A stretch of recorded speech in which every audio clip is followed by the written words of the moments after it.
फातिमा की रानी माँ, प्रभु यीशु की माँ, आसरा तू ही है माँ।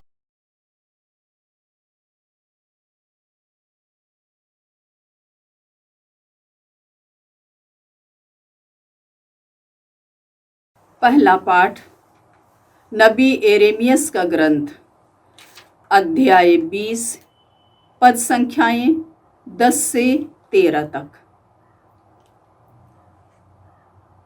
प्रभु एक पराक्रमी शूरवीर की तरह मेरे साथ है। मैंने बहुतों को यह फुसफुसाते हुए सुना है, चारों ओर आतंक फैला हुआ है, इस पर अभियोग लगाओ। हम उस पर अभियोग लगाएं। जो पहले मेरे मित्र थे, वे अब इस ताक में रहते थे कि मैं कोई गलती कर बैठूं, और यह कहते थे, शायद वह प्रलोभन में पड़ जाएगा और हम उस पर प्रबल होकर उससे बदला लेंगे। परंतु प्रभु एक पराक्रमी शूरवीर की तरह मेरे साथ है। मेरे विरोधी ठोकर खाकर गिर जाएंगे। वे मुझ पर प्रबल नहीं हो पाएंगे और अपनी हार का कटु अनुभव करेंगे। उनका अपयश सदा बना रहेगा। हे विश्वमंडल के प्रभु, तू धर्मी की परीक्षा करता और मन तथा हृदय की थाह लेता है। मैंने अपने को तुझ पर छोड़ दिया है। मैं देखूंगा कि तू उन लोगों से क्या बदला लेता है। प्रभु का गीत गाओ, प्रभु की स्तुति करो, क्योंकि उसने दीन की आत्मा को दुष्टों के हाथ से छुड़ा लिया है। प्रभु की वाणी। ईश्वर को धन्यवाद। भजन अनुवाक्य। मैंने अपने संकट में प्रभु की दुहाई दी और उसने मेरी पुकार सुनी।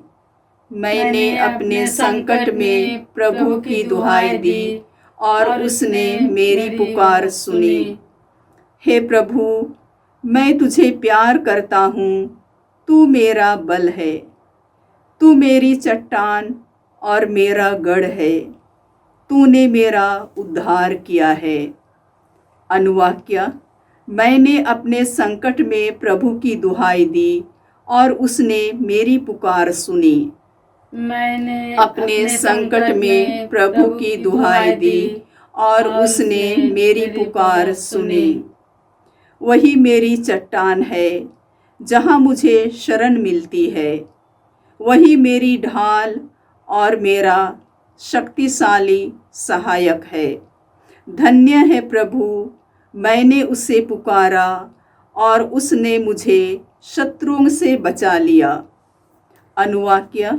मैंने अपने संकट में प्रभु की दुहाई दी और उसने मेरी पुकार सुनी।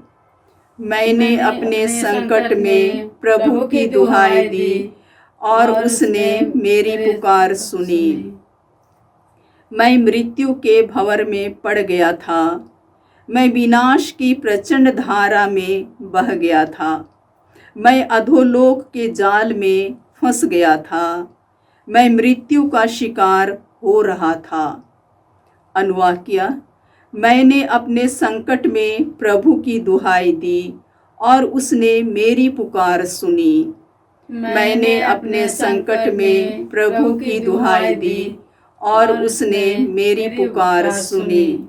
मैंने अपने संकट में प्रभु को पुकारा। मैंने अपने ईश्वर की दुहाई दी। उसने अपने मंदिर में मेरी पुकार सुनी। मेरी दुहाई उसके कान तक पहुँची। अनुवाक्य। मैंने अपने संकट में प्रभु की दुहाई दी और उसने मेरी पुकार सुनी। मैंने अपने संकट में प्रभु की दुहाई दी और उसने मेरी पुकार सुनी। जय घोष। हे प्रभु, आपकी शिक्षा आत्मा और जीवन है।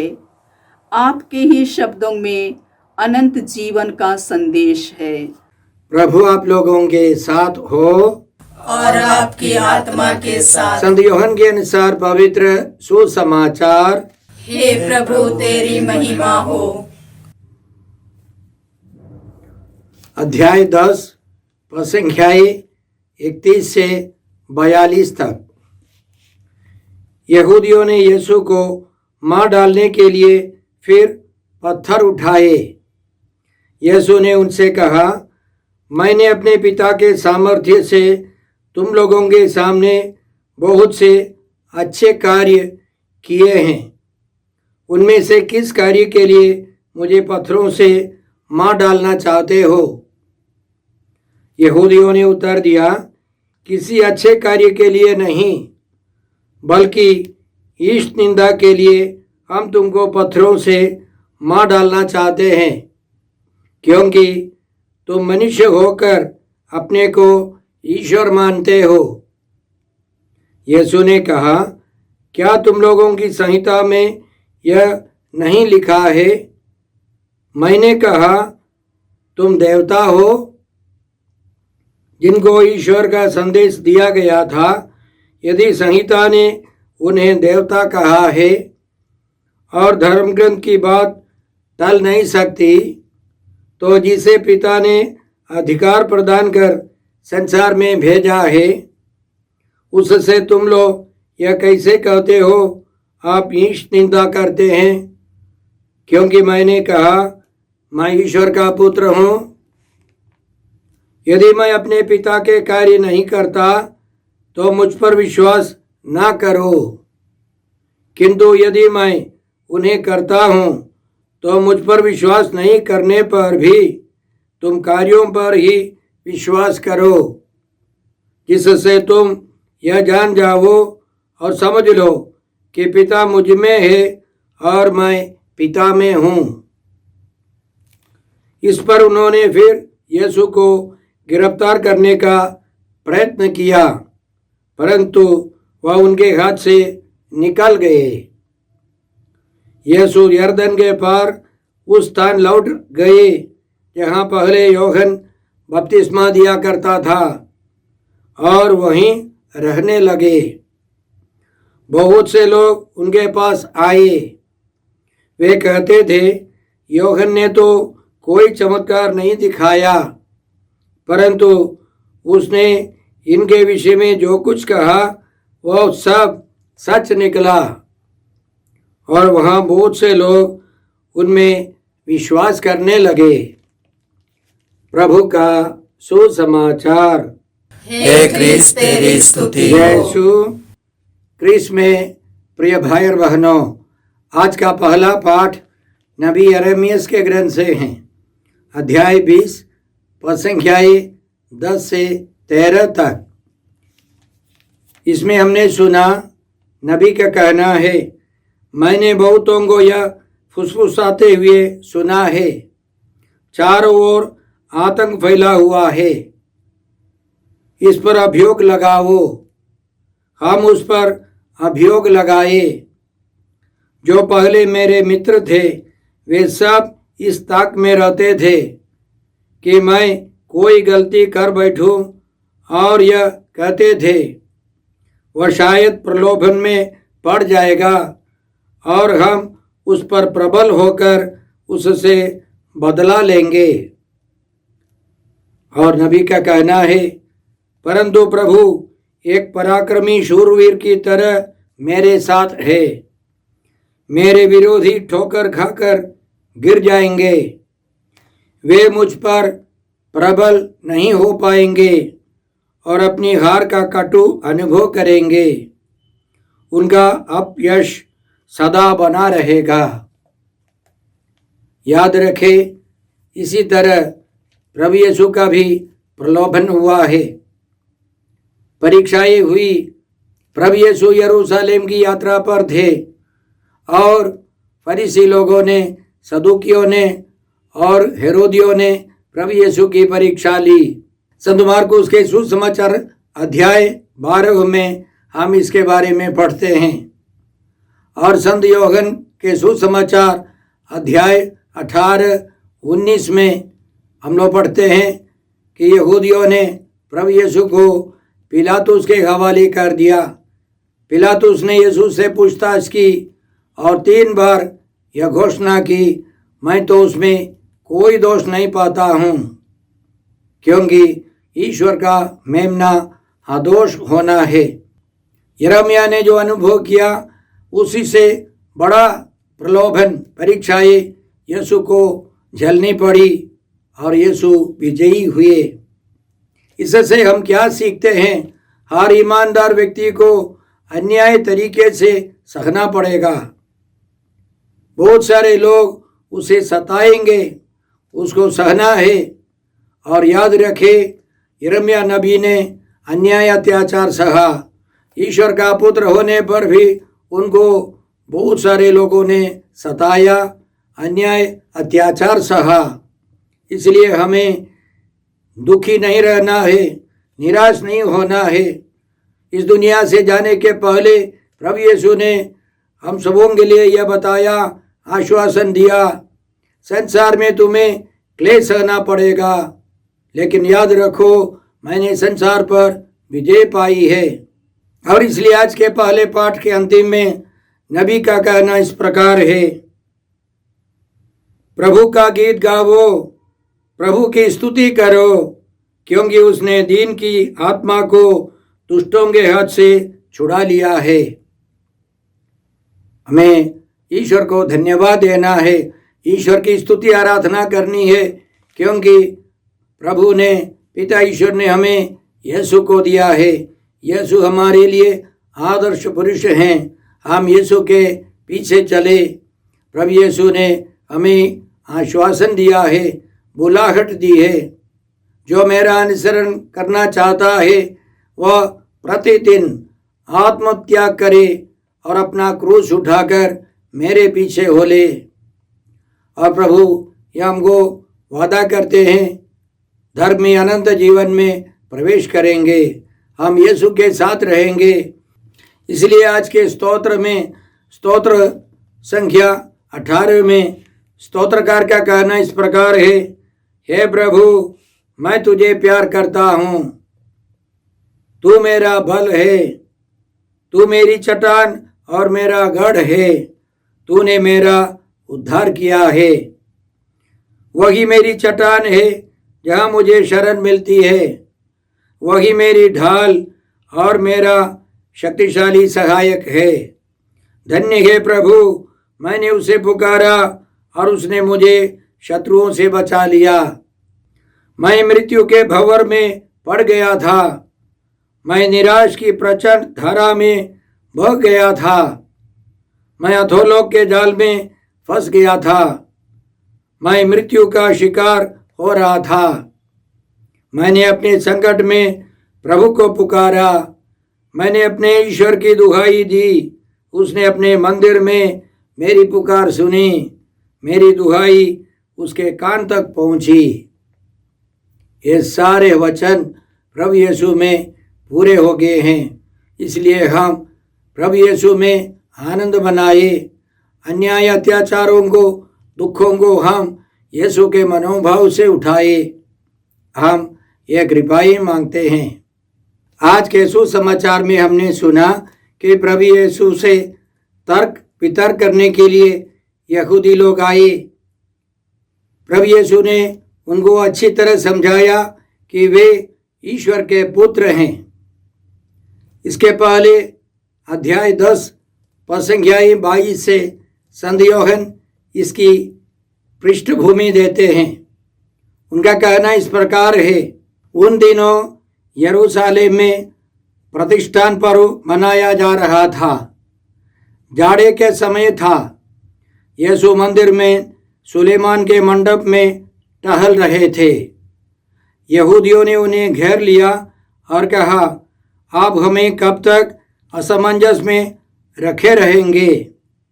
यदि आप मसीह हैं तो हमें स्पष्ट शब्दों में बता दीजिए। यीशु ने उन्हें उत्तर दिया, मैंने तुम लोगों को बताया और तुम विश्वास नहीं करते। जो कार्य मैं अपने पिता के नाम पर करता हूँ वही मेरे विषय में साक्ष्य देते हैं। इसी तरह बहस आगे बढ़ गया। तब उन्होंने यीशु से कहा, हम पत्थरों से तुमको मार डालेंगे। क्योंकि प्रतिष्ठान पर्व हर साल मनाया जा रहा था।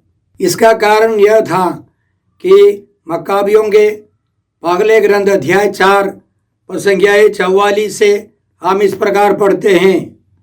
इसके बाद उन्होंने आपस में विचार विमर्श किया और अपवित्र की गई होम बलि की वेदी का क्या किया जाए।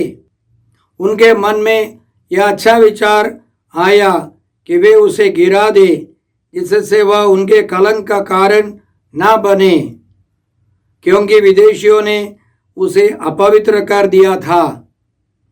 उन्होंने वह वेदी गिरा दी और उसके पत्थर मंदिर की पहाड़ी पर तब तक के लिए किसी सुयोग्य स्थान पर रख दिए जब तक कोई नबी आकर उनके विषय में उन्हें नहीं बताता। इसके बाद उन्होंने अनगढ़े पत्थरों से, जैसा कि संहिता में निर्धारित किया है, पहली वेदी के नमूने पर नई वेदी बनाई। उन्होंने मंदिर और मंदिर का भीतरी भाग बनाया और आंगनों को शुद्ध किया।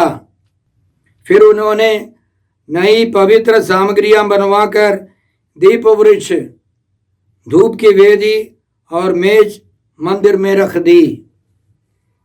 इसके बाद हर साल वे लोग प्रतिष्ठान पर्व मनाते थे। याद रखें, गणना ग्रंथ अध्याय 7 पद संख्या 1 से ईश्वर का वचन है कि मूसा ने निवास स्थान का निर्माण पूरा किया और उसे पवित्र कराया।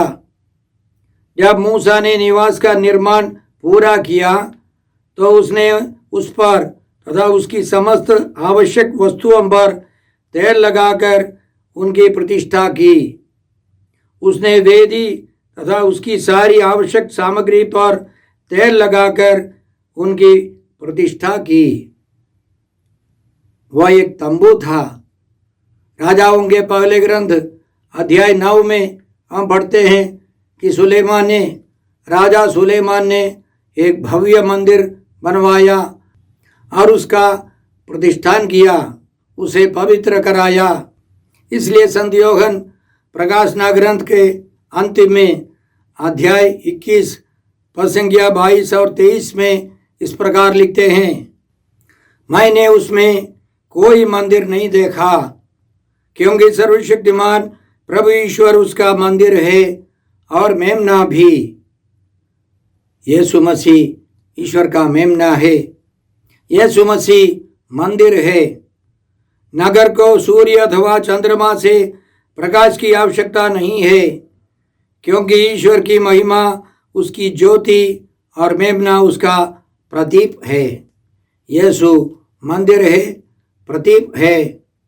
यीशु ही ज्योति है। यीशु में विश्वास करना है, क्योंकि अब वे हमारे लिए ईश्वर का मंदिर है, प्रधान याजक है, प्रदीप है, ईश्वर की ज्योति है। और आज के सुसमाचार के अंतिम में हमने यह सुना, वहाँ बहुत से लोग उनमें यीशु में विश्वास करने लगे। हम भी कृपा मांगते हैं कि हम उनमें विश्वास कर उस विश्वास के आधार पर जीवन बिता सके। हे अब्बा पिता, हे प्रभु यीशु, हे पवित्र आत्मा ईश्वर, आज के सारे पवित्र वचनों के लिए हम तुझे धन्यवाद देते हैं और प्रार्थना करते हैं कि हर विषम परिस्थिति में हम नबी यिर्मयाह से प्रभु यीशु से प्रेरणा पाए, प्रभु यीशु की ओर देखें, उनसे शक्ति पाकर आगे बढ़ सके और हम सबों को विश्वास का वरदान दे, ताकि हम प्रभु में विश्वास करते हुए आगे बढ़ सके, जीवन बिता सके। हम ये प्रार्थना करते हैं प्रभु क्रिस्त के द्वारा। हमारे प्रभु यीशु क्रिस्त की कृपा, ईश्वर का प्रेम और पवित्र आत्मा का साहचर्य आप सबों को प्राप्त हो। आमीन।